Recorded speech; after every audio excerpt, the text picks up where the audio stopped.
Kaya nga, hindi to makakakain ng tao. Ang liit eh. Aba, akala ba ng mga batang to hindi ko sila naririnig? Nawawala, Beshi. Oo nga, Selly. Wala. Wah, gulat kayo, no? Wala. Nasaan na kaya yun? Ay, mga ungak, andito ako sa likod nyo. Oh, mga Beshis, alam nyo, may naaalala akong kwento. Tungkol to sa isang... Hola, Selly.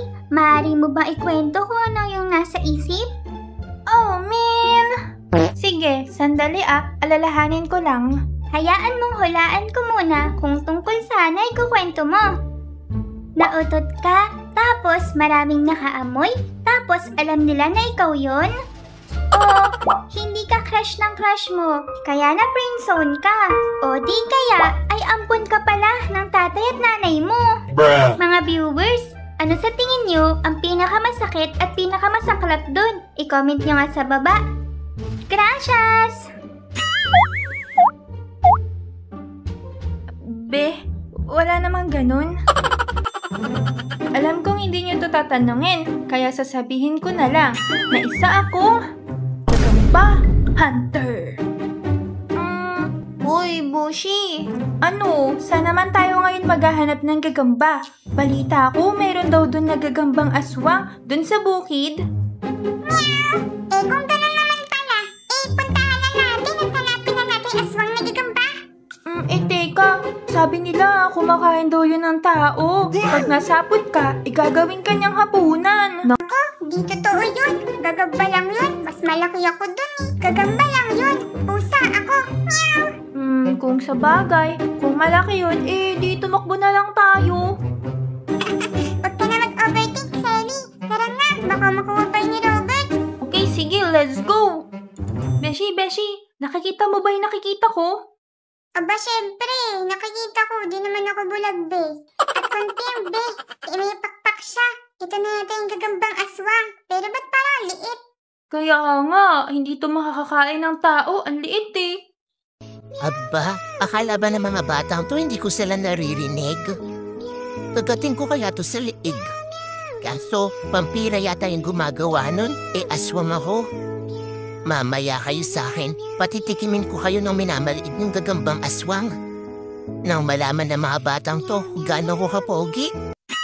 Tingin ko, madaya yan, Selly. Ne, paano mo naman nasabi? Kasi nga, may pakpak. Ne, ano naman kung may pakpak? Di ba maganda nga yun kasi nakakalipad siya? Ayun nga yung point, Selly. Yung iba kasi mga gagamba, wala silang mga pakpak. Itong nakita nating gagamba, may pakpak. Kaya yun, madaya siya. Edi wow. Tara na, kunin na natin. Baka makuha pa nga to ng iba. Ha? Asan na yung gagamba? Ayan o, di mo ba nakikita? Oo nga, pero di ba dyan na lang niya yung natitira dyan? Nasaan na yung ulo niya, yung pakpak, tsaka yung mga galamay niya? Nawawala, Beshi. Oo nga, Selly. Wala. Wah, gulat kayo, no? Wala, nasan na kaya yun? Ay, mga ungak, andito ako sa likod nyo. Naku, Beshi. Baka namatay na. Ay, kawawa naman. Naputil yung katawan niya. Mukhang mahina kasi. Nakaka-hurt naman ang feelings ang mga sinasabi ng mga batang ito. Ay, lapitan ko na nga alam, para matakot naman. Alam ko na. Gagambang aswang. Hindi, Beshi. Gagambang unggoy. Joke. Oo, gagambang aswang nga. Edi, papaano yan? Ibig sabihin ba nito, multo ka na ngayon? Oh, man! Siyempre, hindi, no? Kaya nga nakakausap mo ako ngayon, eh. Ano naman daw silbi ng pagiging aswang niya? Para siyang si Haring Itim, isang legendaryong gagamba at malakas. Marami na siyang tinalo noong unang panahon. Aha! Pwede natin siyang dalhin kina Bontong. Oh, man! Sige, pagpahingahin muna natin si Haring Itim. Ito muna si gagambang aswang ay laban natin. Halina! Balita ko nandun daw sila sa court, Sige, pero mag-ingat tayo dahil alam ko yung gagamba nilang pula ay lalong lumalakas. Huwag ka mag-alala, Beshi. Ikaw naman ang bida dito eh.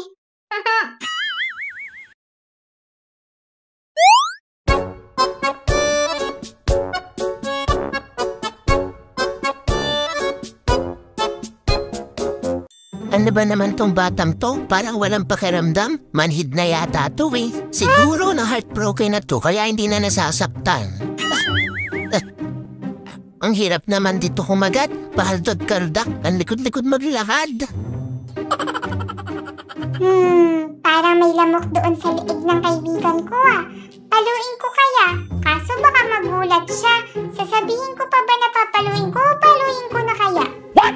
Selly, teka lang, may lamok sa liig mo. Papaluin ko lang ha?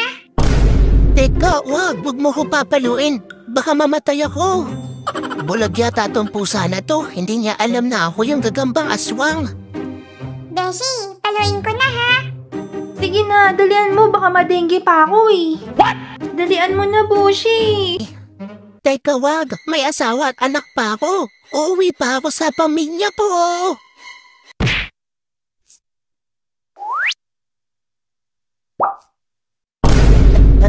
Aray. Hala, yung gagambang aswang to, Beshi. Oo nga.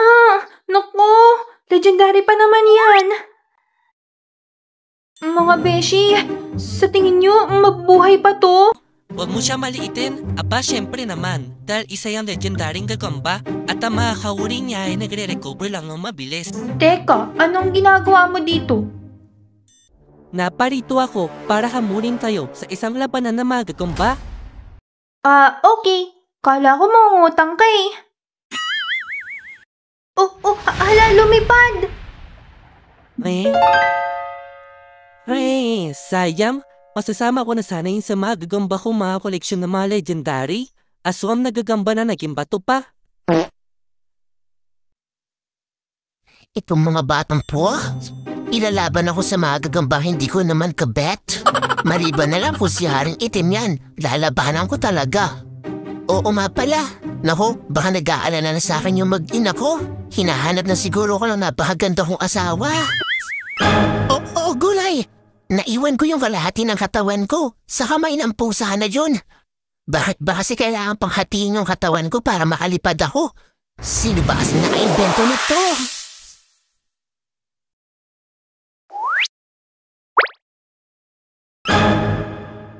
Tingnan niyo to, mga Beshi. Naiwan niya yung kalahati ng katawan niya. Siguradong babalikan niya to. Hoy, mga bata, tumingin kayo sa likod niyo. Ibalik niyo yung kalahati ng katawan ko. Hoy, ano ba? Bakit di niyo ako naririnig? Mga bini kayo. Hoy, malaking bata. Hoy, pusa. Ibalik niyo yung katawan ko. Pag di niyo yan binalik, kakainin ko talaga kayong buhay. Babalik ako. Thank you. Like and subscribe na, Beshi. Salamat sa panonood. Abangan niyo ang susunod natin mga upload. Sisipagin ko na.